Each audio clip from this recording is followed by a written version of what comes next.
Hello বন্ধুরা, আজকে আমরা শিখতে চলেছি 15 English words with Bengali meaning and sentence formation. ইংলিশে দক্ষ হতে হলে আমাদের কিন্তু অনেক ইংলিশ ওয়ার্ডস সম্পর্কে জানা উচিত। তো দেরি না করে শুরু করা যাক। ফার্স্ট ওয়ার্ড হচ্ছে ব্রিফ। এই ব্রিফের অর্থ হচ্ছে সংক্ষিপ্ত। এই ব্রিফটি পার্টস অফ স্পিচের হচ্ছে অ্যাডজেক্টিভ। একটি এক্সাম্পল দেখে নেওয়া যাক। The story is brief but easy to understand, অর্থাৎ গল্পটি সংক্ষিপ্ত কিন্তু বুঝতে সহজ। অনেক সময় কি হয়, গল্প অনেক বড় হলে আমরা সহজে বুঝতে পারি, কিন্তু সংক্ষিপ্ত গল্প কিন্তু আমরা সহজে নাও বুঝতে পারি। তো সেই ক্ষেত্রে আমরা এই ধরনের সেন্টেন্স ইউজ করেছি। এবার হচ্ছে second word which is drive. Drive মানে চালনা করাও হতে পারে, কিন্তু আমরা আজকে শিখব উদ্যম। ড্রাইভ মানে আরেকটি অর্থ উদ্যম। এই ড্রাইভ এখানে উদ্যম বোঝালে নাউন ইউজ হবে, আর চালনা করা হলে ভার্ব। আমরা এই উদ্যমের একটি এক্সাম্পল দেখছি। Her drive to explore new places took her to mountain, অর্থাৎ তার যে উদ্যম নতুন নতুন প্লেসকে এক্সপ্লোর করা, জানা, সেই উদ্যমই কি তাকে মাউন্টেনে নিয়ে গেছে বা নিয়ে গেছে। এবার হচ্ছে থার্ড ওয়ার্ডটি হচ্ছে আনলিশ, এবং এই আনলিশ অর্থ হচ্ছে ছেড়ে দেওয়া, অর্থাৎ রিলিজ করা মানে সম্পূর্ণটা দেওয়া। এটি একটি verb. The teams coach encouraged them to unleash their inner strength and win the game, অর্থাৎ টিমের যে কোচ তিনি কি করছেন, এনকারেজ করছেন তার টিম মেম্বার্সদেরকে যে তারা যেন তাদের ইনার স্ট্রেংথ অর্থাৎ যে নিজস্ব শক্তি সেটি যেন পুরো খুলে দেয়, পুরো ছেড়ে দেয়, এবং তা দিয়ে যেন তারা একটি গেম জিততে পারে। তো টিমের কোচ কি করছে, এনকারেজ করছে, অর্থাৎ উৎসাহিত করছে। নাও পিয়ারলেস অর্থ হচ্ছে অনুপম বা তুলনাহীন, যার কোনো তুলনাই হয় না। এটি একটি অ্যাডজেক্টিভ, অর্থাৎ নাউন বা প্রোনাউনকে বিশেষায়িত করছে। Example, I went to watch the Peerless beauty of the sunset. আমি সূর্যাস্তের অনুপম সৌন্দর্য দেখতে গিয়েছিলাম। তো সূর্যাস্তের যে সৌন্দর্য তার কিন্তু কোনো তুলনা হয় না, অর্থাৎ পিয়ার হয় না, জোড়া হয় না। এটি হচ্ছে তুলনাহীন বা অনুপম, সেই ক্ষেত্রে আমরা পিয়ারলেস ইউজ করব। ফিফথ ওয়ার্ড হচ্ছে ওভেশন, এবং এই ওভেশন মানে হচ্ছে জয়কার। এটি একটি noun. The actress received a lengthy ovation for her amazing performance on stage. অর্থাৎ সেই অ্যাক্ট্রেস তিনি কি করছেন, একটি লম্বা জয়কার বা ক্ল্যাপ, বা যে হয় না অনেক অডিয়েন্সরা রয়েছে তারা ক্ল্যাপ করছে, সেটি পেয়েছে তার অ্যামেজিং পারফরমেন্স দেখানোর জন্য অন স্টেজে। এবার আসছে sixth number word which is mushroomed, আর এর অর্থ হচ্ছে জাকিয়ে, অর্থাৎ স্প্রেড করে যাচ্ছে, ছড়িয়ে যাচ্ছে প্রচুর। এটি হচ্ছে verb. The social media platform mushroomed in popularity, অর্থাৎ জনপ্রিয়তার দিক থেকে সোশ্যাল মিডিয়া কি হচ্ছে, জাকিয়ে জনপ্রিয়তা লাভ করছে, অর্থাৎ প্রচুর জনপ্রিয়তা লাভ করছে, এবং এটি স্প্রেড করছে মানে এটা হচ্ছে ছড়িয়ে যাচ্ছে চারিদিকে সোশ্যাল মিডিয়া। এটাই বোঝাতে চাইছি আমি এই সেন্টেন্সের মাধ্যমে। এরপর হচ্ছে seventh word which is ethereal মানে হচ্ছে আকাশস্থ বা স্বর্গীয়, যেটি হচ্ছে অ্যাডজেক্টিভ।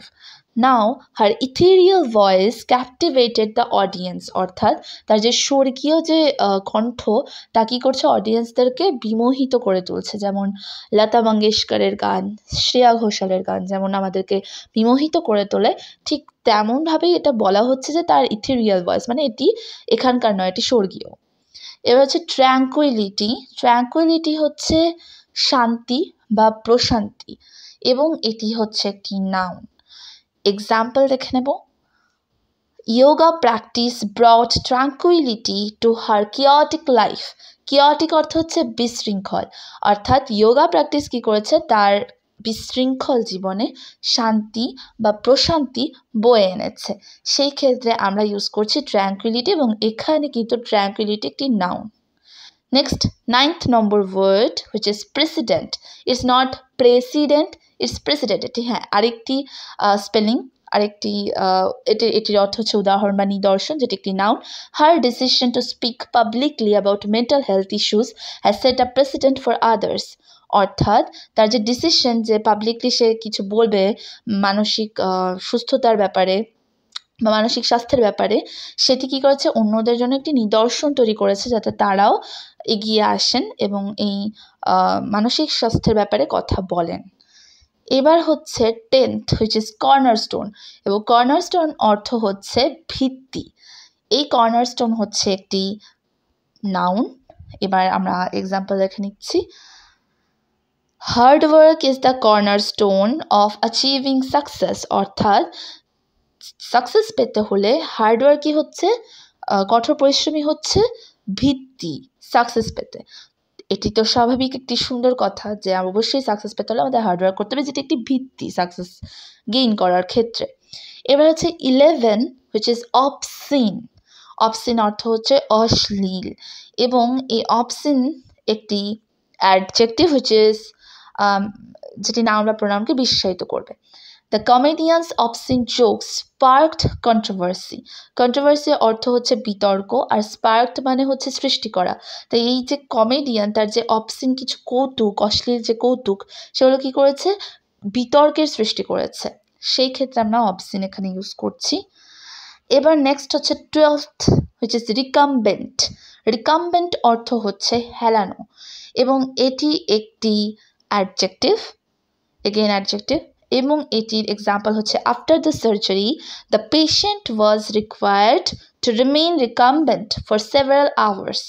এটার অর্থ হচ্ছে সার্জারির পর দ্য পেশেন্টটিকে হেলিয়ে রাখা হয়েছিল কিছু ঘন্টার জন্য। হয় না যে অপারেশনের পর মাঝে মাঝে পেশেন্টসদেরকে ওভাবে রাখতে হয় যাতে সুস্থ হতে পারে তাড়াতাড়ি, তো সেই ক্ষেত্রে আমরা ইউজ করেছি। এবার হচ্ছে 13th word, which is imitation. এটির অর্থ হচ্ছে অনুকরণ বা নকল, এবং এটি একটি নাউন। এখানে ইমিটেশনের এক্সাম্পল হচ্ছে her imitation of her mother's cooking was impressive. অর্থাৎ তার যে মায়ের যে রান্না করার যে কৌশল বা মায়ের যে রান্না, সেটি যে সে তখন অনুকরণ করলো, সেই অনুকরণটি কী হয়েছে, চমকপ্রদ হয়েছে। সো সেই ক্ষেত্রে আমরা ইউজ করছি imitation, which is a very popular word, you can use anywhere. Now 14th, which is utopia. Utopia, তো এটি অর্থ হচ্ছে কল্পরাজ্য বা আনন্দলোক, অর্থাৎ এটি কল্পনার রাজ্য, এটি বাস্তব রাজ্য নয়। Which is noun. এক্সাম্পল হচ্ছে the novel depicted a utopia where all people are happy.